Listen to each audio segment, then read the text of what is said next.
네, 코로나19 신규 확진자가 사흘 연속 500명을 넘어서면서 정부가 내일 거리두기 단계를 더 올릴지 결정할 예정입니다. 또 정치권에서는 3차 재난지원금 논의도 본격화하는 모습인데요. 추미애 장관의 윤석열 검찰총장 직무정지 조치를 둘러싼 대립도 더욱 가팔라지고 있습니다. 코로나19 대책 그리고 계속해서 전국 현안 짚어보겠습니다. 유용화 한국외대 조빙 교수, 이기재 동국대 김현미 교수 두 분 나오셨습니다. 안녕하십니까? 네, 안녕하십니까. 안녕하세요.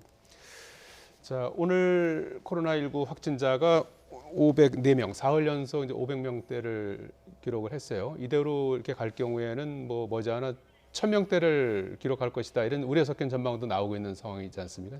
지금 현재 상황을 어떻게 판단하고 계십니까? 일단 다음 주 초가 중요한 것 같아요. 네. 그러니까 다음 주 초에도 500명대가 계속 유지된다 그러면은 방역 당국 입장에 봤을 때는 올리고 싶지 않겠지만 2.5단계로 올릴 수밖에 없는 상황이 아니냐 이렇게 판단하는 것 같고, 특히 이제 다음 주 목요일 날 12월 3일 날 수능이 있습니다. 이게 상당히 중요한 걸 보고 있는 거죠. 지금 수능 그 수험생 중에서 21명이 확진자가 나왔거든요. 예. 그래서 늘어난다 그러면 이게 사실상 국가의 엄청난 행사 아니에요, 실질이요. 그렇죠. 그렇기 때문에 그 점을 좀 고민하는 것 같고요. 그런데 이제 그런 게 있는 것 같아요. 그러니까 전에도 2.5단계였다가 2단계였다가 1단계로 내렸잖아요. 예. 그때도 방역 당국은 내리고 싶지 않았겠죠. 근데 내릴 수밖에 없었던 거는 결국 경제 문제였거든요. 이 자영업자하고 소상공인들, 특히 이 대면 사업에 직접적 영향을 받는 사람들이 거의 아사직전이다 이런 얘기들이 많이 나왔기 때문에, 그래서 이제 정부는 방역과 경제라는 두 마리 토끼를 다 잡아야 된다라고 생각하지만은 유럽이라든가 외국이라든가 지금 우리나라 상황을 봤을 땐 저는 이건 두 마리 토끼 잡기 참 어렵다. 방역으로 갔다가 경제로 갔다가 이제 그 순간순간을 그 사이클을 어떻게 줄일 수 있느냐.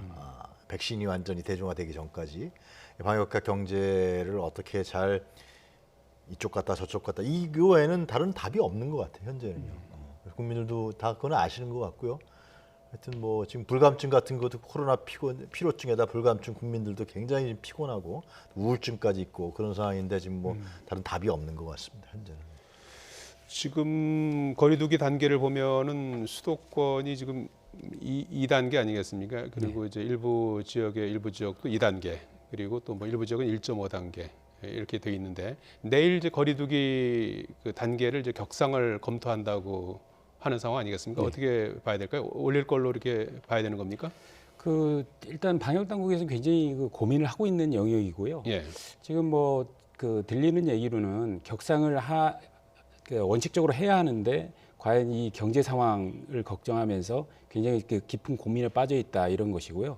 근데 저는 좀 더 방역 당국에서 원칙대로 가야 된다 이런 생각을 갖고 있습니다. 왜냐하면은 저희가 5단계를 이제 조치를 이제 바꾼 게 올해 이번 달 11월 1일이었거든요. 지금 3단계도 5단계로 이제 단계를 이제 조정을 했단 말입니다.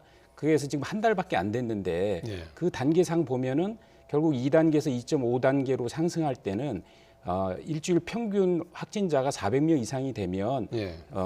2.5단계로 상향하게 돼 있습니다. 예. 그렇기 때문에 이미 그 기준은 이미 충족이 지났기 돼 있죠. 때문에 예. 그 원칙대로 그러한 매뉴얼대로 예. 지켜주는 것이 방역 당국에 대한 신뢰성을 유지하는 게 좋다. 예. 괜히 이 걱정 저 걱정하면서 자꾸 어떤 완화 기준들만 하게 되면 오히려 원칙 없이 흔들릴 수가 있다. 지금 현재는 아까 유 교수님도 말씀하셨지만 국민들의 어떤 불감증, 그리고 방역 당국에 대한 어떤 신뢰가 떨어져서 불신으로 이렇게 초래되면 사실 걷잡을 수 없는 상황으로 가기 때문에 네. 지금 매뉴얼대로 원칙에 입각해서 조치를 하는 게 좋겠다 이런 생각을 갖고 있습니다. 예, 내일 오후에 이제 정세균 총리 주재 중대본 회의가 있으니까 거기서 이제 어떤 결론이 나올지 한번 지켜봐야 될 것 같고, 선제적 대응이 필요하다 이제 이런 말씀이신데요. 지금 말씀하신 대로 이제 경제도 좀 지키면서 방역도 이제 해야 되는 그런 이제 두 마리 토끼를 잡아야 되는 상황인데요. 이게 실제로 이제 2단계로 이제 할 경우에 영업 제한 사업장이 91만 개, 전국으로 확대할 경우에는 203만 개라고 그래요. 이런 부분들이 조금 어떻게 될지 고민스러울 것 같아요. 그 이제 그렇게 되면은 지난번에 우리가 가을에도 경험했지만은 예.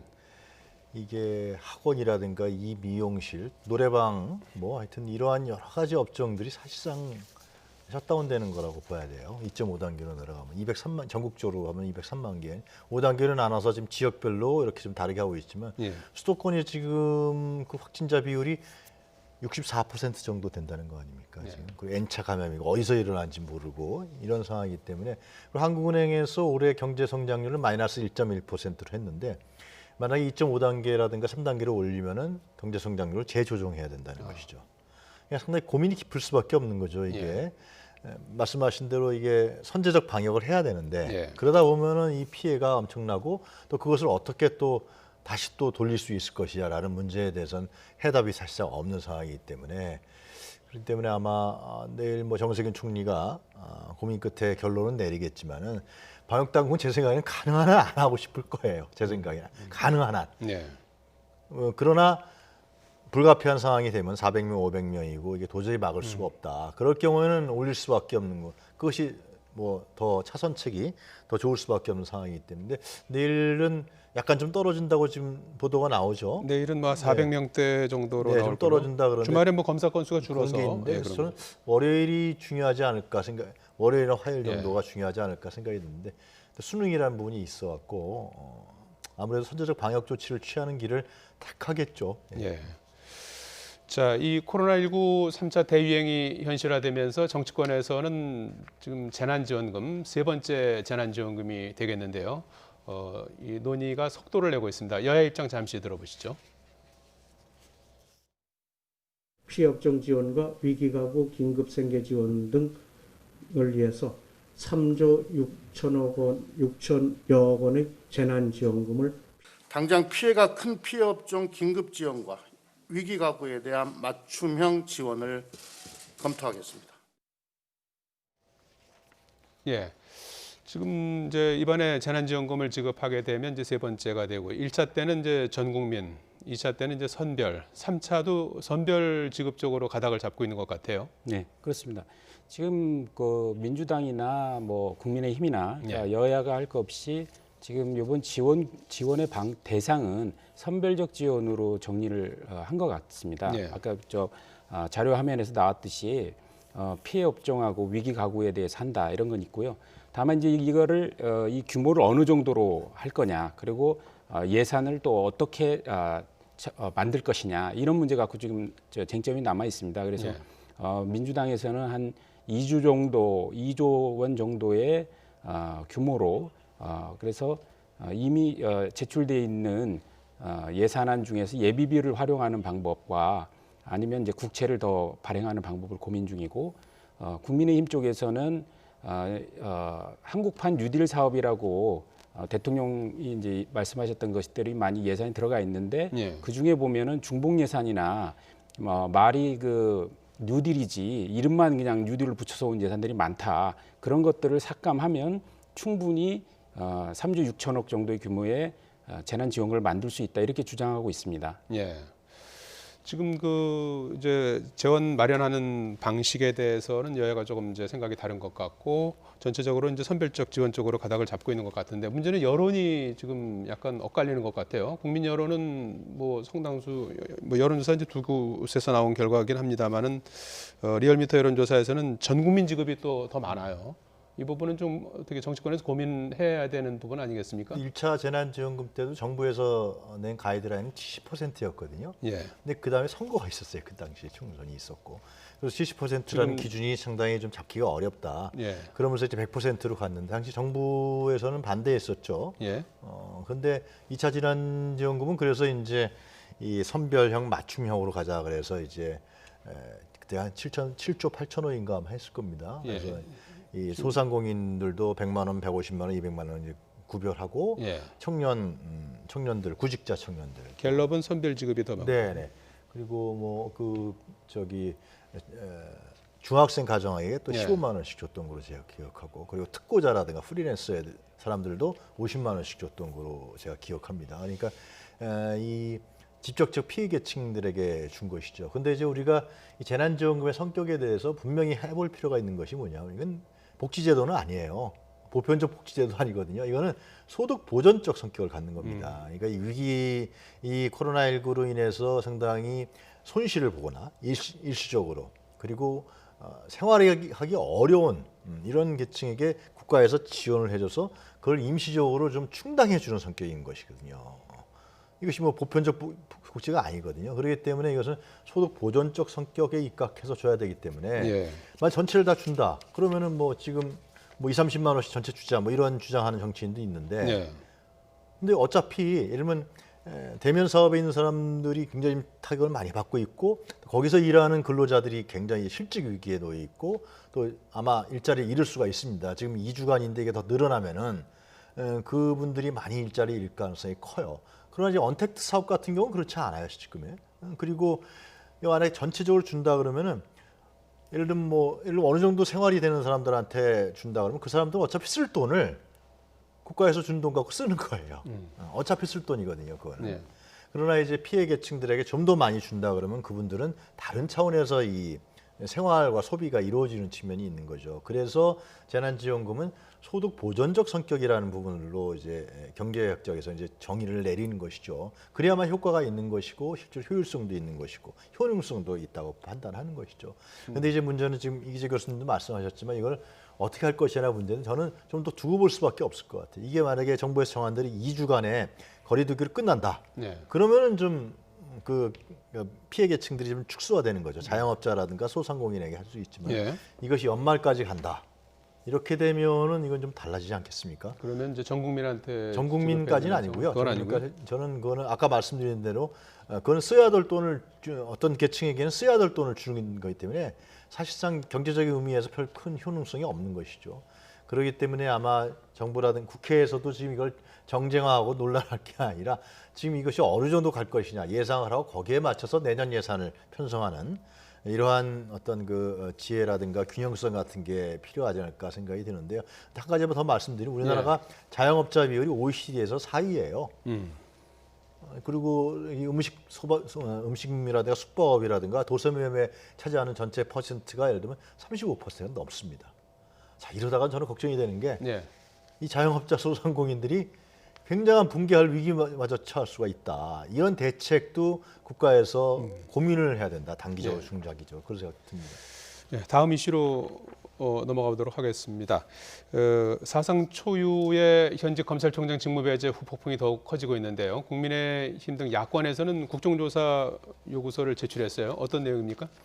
우선 그 야권에서 이제 국민의힘 그다음에 그 국민의당 예. 그다음에 이제 무소속 의원까지 해서 한 110명이 국정조사서를 이제 제출했고요. 예. 그 내용을 보면은 이제 그 윤석열 그 총장의 그 징계 이것에 대한 어떤 그 정당성 문제, 그다음에 추미애 장관의 그 이제 검찰 독립성 훼손 문제 등등을 이제 조사하자 이렇게 돼 있고 그 안에 보면은 여러 건이 많이 또 들어가 있습니다. 왜냐하면 이번에 추미애 장관이 윤석열 총장을 직무 배제하면서 넣었던 여섯 가지 사례가 있지 않습니까? 예. 그 안에 들어가 있던 내용들, 즉 뭐 채널 A 사건이라든가 한명숙 사건이라든가 라임 옵티머스 사건 뭐 이런 것들이 전부 다 들어가 있고요. 저기 심지어 이제 추미애 장관의 그 아들 군대 미복귀 문제까지 들어가 있어서 이건 뭐 이걸 다 하면 거의 지금 뭐 문재인 정부의 종합한 국정감사를 해야 되는 상황까지 가 있는데요. 어쨌든 이런 내용 합의는 현실적으로는 어렵다고 보고요. 예. 왜냐하면 그 현재 그 민주당이 처음에 이낙연 대표가 국정조사를 이제 할 것 같이 얘기하다가 지금 방향을 선회했거든요. 그러면서 이제 국정조사를 받지 않을 거기 때문에 결국 이제 여야의 이제 정치 공세 속에서 국정조사는 개최되기 어려운 상황으로 가고 있습니다. 그렇습니까? 처음에 이낙연 대표가 먼저 국정조사를 제안을 했다가 입장이 조금 달라진 겁니까 지금은? 당에서 검토하라고 그랬다가 당에서 검토가 이렇게 긍정적으로 안 나온 것 같아요. 그러니까 이낙연 대표는 이제 좀 원칙적 입장에서 얘기했겠죠. 왜냐하면 이런 문제는 국회가 제대로 조사한다 그러면은 어떤 합의를 이끌어낼 수 있는 부분이니까 역할이 있는데 그건 국회가 정상적일 때죠. 이렇게까지 여야가 대립이 격화되고 특히 윤석열 추미애 건에 인해서 아주 정쟁화가 극도로 돼 있는 상황에서 국정조사를 할 경우는 우리 과거에서 봤지만 국정조사에서 어떤 성과물이라든가 생산적 결과물을 만드는 사례가 거의 없습니다. 네. 정쟁으로 끝나게 돼요. 실제로. 그리고 또 하나 중요한 것은 뭐냐면 모든 국민들이 이 추미애 윤석열 이 부분에 대한 명분과 내용이 서로 간에 있겠지만은 빨리 끝내주길 바라요. 빨리 정리됐으면 좋겠다는 생각이. 하루라도 빨리. 그렇지 않은가요? 네. 그러니까 물론 추장가는 검찰개혁이라는 명분이 분명히 있겠지만은 그래서 정권 입장에 봤을 때도 이걸 빨리 정리하는 것이 중요하다고 판단하고 있기 때문에 국정조사 할 경우에는 오히려 부정적인 결과와 또 국민들이 또 지쳐버리는 이러한 부분들은 나타나지 않을까 저는 생각합니다. 예, 지금 그 국정조사는 어쨌든 뭐 국회 과반 이상 이제 통과를 해야 이제 되는 거니까 그건 앞으로 좀 지켜봐야 될 부분 같고 지금 논란이 되고 있는 것 가운데 하나가 이제 윤석열 총장 6가지 의혹 가운데 법관 사찰 의혹 이 부분이 지금 쟁점이 되고 있는 상황 아니겠습니까? 네. 이에 맞서서 이제 윤 총장이 관련 문건을 이제 전격적으로 공개를 했어요. 그 내용을 좀 보셨죠? 네네. 예, 어떻게 평가하십니까? 우선 뭐 6가지 내용 중에 사실 지금 이제 대두됐던 것들이 다른 것들은 이미 다 이야기됐던 거잖아요. 예를 들면 뭐 한동훈 검사에 대한 어떤 뭐 기소 문제에 대해서라든가 뭐 윤 총장의 감찰 대응 태도의 문제라든가 뭐 정치 참여 문제 등등은 이미 다 알았던 문제인데 사실 어떤 이 판사 사찰 문제 이 문제는 사실 처음 대두됐던 것이기 때문에 우리가 주목하고 있는 건데 사실 그거에 대해서 이제 검찰 쪽에서는 이런 게 사찰이 아니라고 주장하고 있고 그래서 내용도 다 공개됐습니다. 그래서 내용을 다 보고 있는데 내용을 보면 이제 사람들마다 다 견해 차이가 있는 것 같아요. 네. 그러니까 이 정도는 뭐 검찰에서도 결국 이제 공소유지 차원에서 어쨌든 대응을 해야 되기 때문에 판사의 성향 정도는 다 체크하고 해야 되는 거 아니냐 이렇게 생각하는 사람도 있고 또 어떤 경우에 대해서는 이건 말이 안 된다. 어떻게 단순하게 어떤 임명부에 대한 조사 수준이 아니라 어떤 3편까지 조사해서 뭐 그 판사가 뭐 변호사 의견을 잘 들어준다는 등 또 뭐 주변 분위기 영향을 많이 받는다는 등 뭐 이런 것까지 하는 것은 이거는 문제가 있다. 그래서 이거는 기존에는 관행이었을지 모르지만 이거는 개선돼야 되는 거 아니냐 등등의 지금 사실 여론이 분분하고 있습니다. 예. 그래서 저는 우선은 이게 법적으로 볼 때는 과연 위법하냐 예. 이 문제에 대한 판단이 좀 필요할 것 같고요.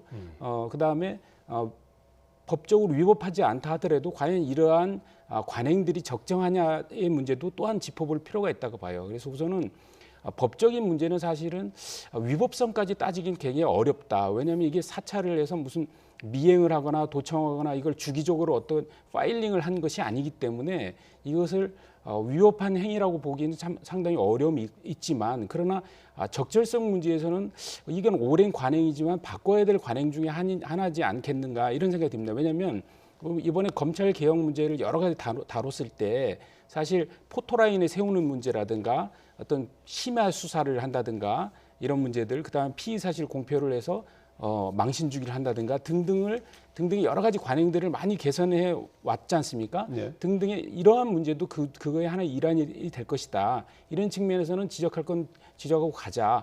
다만 이것에 대한 위법성의 문제는 지금은 이제 위법성의 문제를 다루고 있는 거기 때문에 이거는 이제 법원의 이제 판결이 남아 있다고 봅니다. 네, 이 부분은 이제 추미애 장관이 재판부 사찰 의혹과 관련해서 수사 의뢰한 상태니까 결국은 이제 뭐 그렇죠. 말씀하신 예. 대로 법원의 판단을 좀 기다려봐야 될 것 같고 그 내용 자체에 대해서는 어떻게 보십니까? 물론 이제 네, 인적 사항이나 이런 건 가린 채로 이제 공개가 됐습니다만. 이기주 교수님이 전 적절하게 지금 지적하셨다고 봐요. 예. 그러니까 예를 들면 공소유지라는 게 과연 이런 것으로 되는 거냐. 그리고 뭐 예를 들면 검사 한 사람이 자기가 공소유지를 하기 위해서 자기가 개인 컴퓨터에서 이런 걸 했다. 그러면 예. 뭐 그런 식으로 이게 양해는 될 수 있겠죠. 근데 문제는 뭐냐면은 대검에서 이걸 조직적으로 정보 취합을 해서 줬다라는 거예요. 내용을 이제 한번 네, 그래서 보시죠. 그 내용에 예. 대해서는 이게 뭐 문제가 되느냐? 이건 뭐 예를 들면 과거에 국정원 뭐 민간 사찰이라든가 사찰은 아니지 않느냐? 뭐 위법하게 도청한 것도 아니고 이렇게 주장할 수도 있겠지만 네. 실제로 봤을 때는 이렇게 했어 정말? 국민들은 잘 또 몰랐을 거고 판사들도 좀 상당히 놀란 것 같고 판사들도 의견이 분분한 것 같고 저는 더 놀란 게 뭐냐면 이걸 윤석열 총장이 자기 변호인을 통해서 이걸 공개해버렸단 말이죠. 예. 그러니까 윤 총장이나 검사들은 이게 아무것도 아니라고 생각하고 있는 거예요. 지금 말씀했듯이 상당히 그릇된 관행이라는 부분에는 다 공통점을 갖고 있어요. 근데 그것이 사찰이냐 아니냐라는 이제 논란의 차이만 있을 뿐인데 저는 윤 총장이 아무것도 아닌데 공개해 8쪽짜리를 다 공개해 버렸어요. 저는 이게 더 문제가 있다라는 거죠. 검찰에서 여태까지 어떻게 생각하고 있느냐, 재판에 대해서, 재판부에 대해서 어떻게 생각하고 있냐라는 것이 저는 여실히 드러난 것이 아니냐. 그것이 용기 있게 공개한 것이 아니라 오히려 이런 걸 공개함으로 인해서 윤 총장과 검찰들이 재판부에서 어떠한 생각을 갖고 있냐, 인식을 갖고 있냐라는 부분들이 또 드러난 부분이 아니냐. 상당히 심각한 문제다 이렇게 보여집니다. 예. 자, 이러다 보니까 여야의 공방도 점점 거칠어지고 있습니다. 민주당은 윤 총장의 문건 공개가 문제라는 입장이고 국민의힘은 추미애 장관에게 모든 화살을 돌리고 있는 상황인데요. 평행선을 달리는 양당 원내대표 발언 잠시 들어보시겠습니다. 검찰의 이런 행위들이 탈불법이나 또는 관행이라는 이름으로 특권 등이 없었는지 한번 심각하게 되돌아볼 일이지 이렇게 집단 행동부터 하고 나설 일이 아니라는 말씀을 다시 한번 드립니다. 어제 윤 총장 측에서는 사찰 문건을 공개까지 했습니다. 인권 무감각증도 정말 놀랍습니다. 고삐 풀린 미친 말 한 마리가 밭에 들어가서 돌아다니면 한 해 농사를 완전히 망치는 일을 봤습니다. 추미애 무법부 장관의 난폭과 활극이 대한민국의 법치주의와 법무검찰 제도를 온통 망가뜨려 놓고 있습니다. 추미애 장관이 광인 전략을 구사하고 있다고 봤는데 이쯤 되면 광인 전략인지 광인인지 저도 지금 헷갈리는 지경이 되었습니다. 예, 여야의 공방도 점점 거세지고 있는 그런 상황인데요. 국민의힘 초선 의원들이 청와대 앞에서 어제부터 릴레이 1인 시위를 하고 있지 않습니까? 문재인 대통령이 이번 사태에 대해서 이제 응답해야 된다 이제 이런 입장인 거죠? 네, 그렇습니다. 어제도 7명 정도의 의원이 이제 돌아가면서 이제 1인 시위를 했고 오늘도 했고 아마 내일도 계획되어 있는 걸로 알고 있습니다. 주요한 내용은 이렇게 초유의 사건이 일어나고 있는데 대통령이 어떻게 침묵하고 있느냐. 예를 들면 지금 원고가 총장이고 피고가 장관인 이런 그러니까 검찰총장과 법무부 장관이 소송을 하고 있는 이런 상황을 해서 두 장관도 총장도 다 임명권자는 대통령 아니십니까? 그런 면에서 대통령이 이 문제에 대해서 정리를 해야지 왜 이걸 방관하고 있고 아무 말도 하지 않느냐. 이 문제는 오히려 국민에 대한 태도가 아니다. 이런 것을 좀 지적하고 있는 거고요.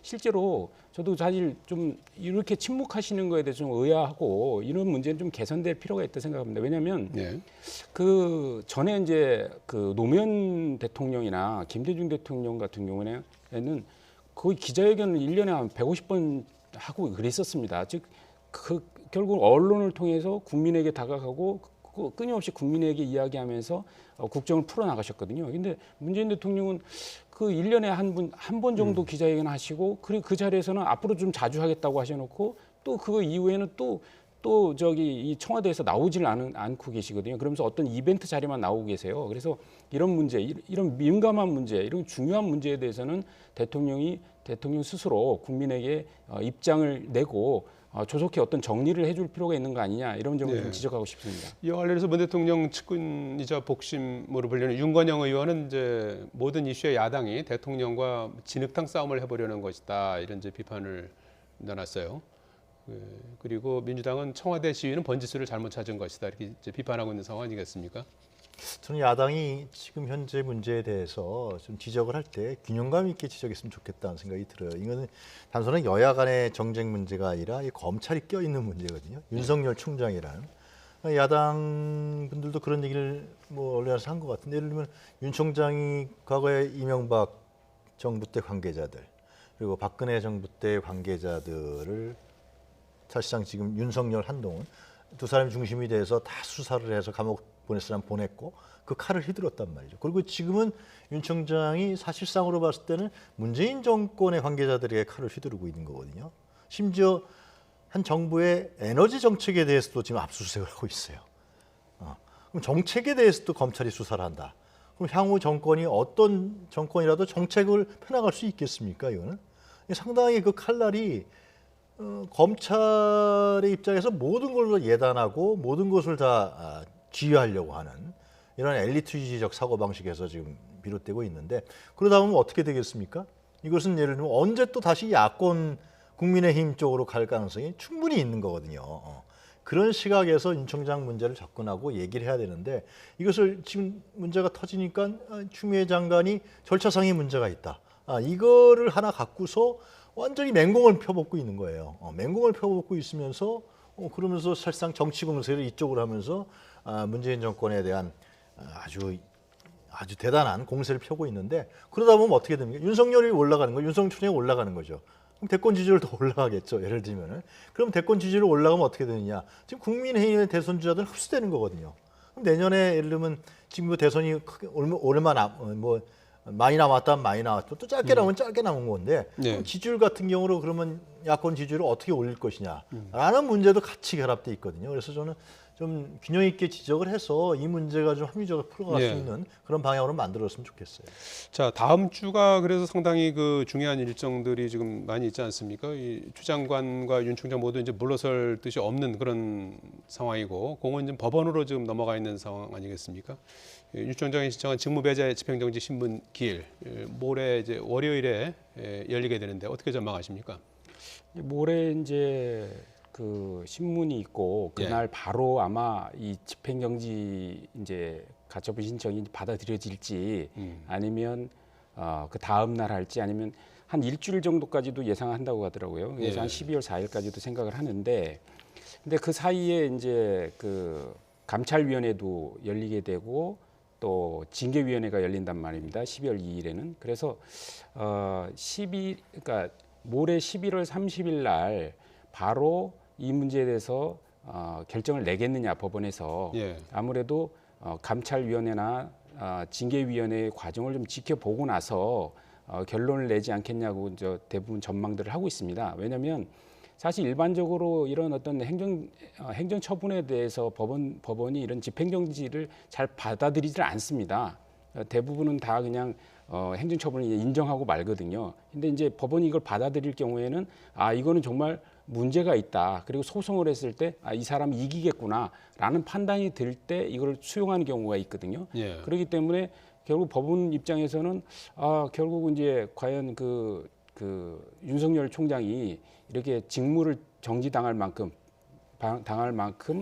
징계의 내용적 수위를 내용적으로 그걸 받아들일 수 있느냐의 문제를 판단할 것이기 때문에 결국은 징계위원회의 상황을 좀 지켜볼 거 아닌가 이런 추측을 하고 있습니다 지금.